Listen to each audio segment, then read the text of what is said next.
যেদিকে তাকাই দেখি তোমার করুণার রাশি, শ্রবণে শুনি শুধু তোমার গহন বাসি।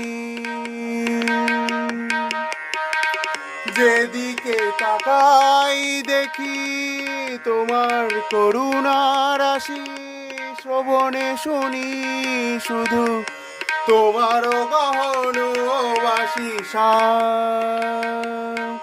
ঘন শ্যাম ও শ্যাম, ঘন শ্যাম, শ্যাম, ঘন শ্যাম ও শ্যাম, ঘন শ্যাম। সকল কাজের মাঝে